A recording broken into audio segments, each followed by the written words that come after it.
everyone, my name is Carrie A. Moore and I am a third grade math and science teacher at the Meadows Elementary.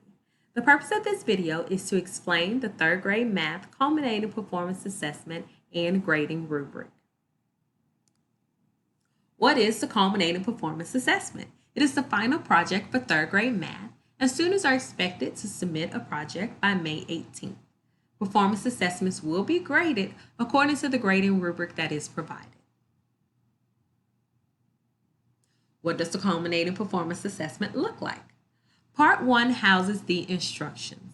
Students will be asked to analyze various situations. I would like to call your attention to words that I have underlined in red.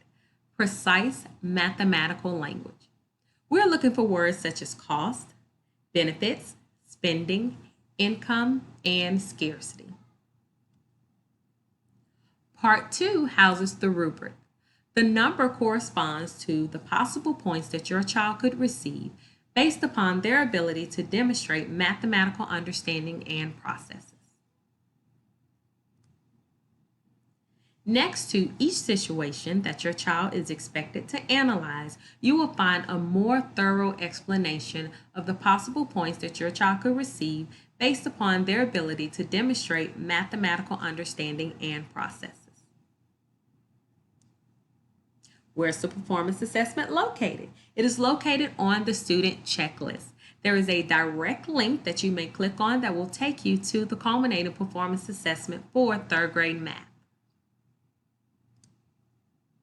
You may submit your culminating performance assessment in various ways.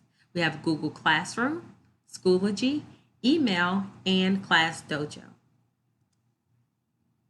The culminating performance assessment will be used to determine your child's final grade.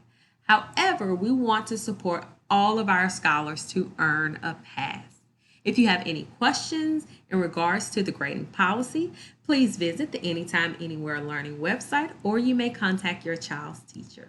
Thank you and stay safe.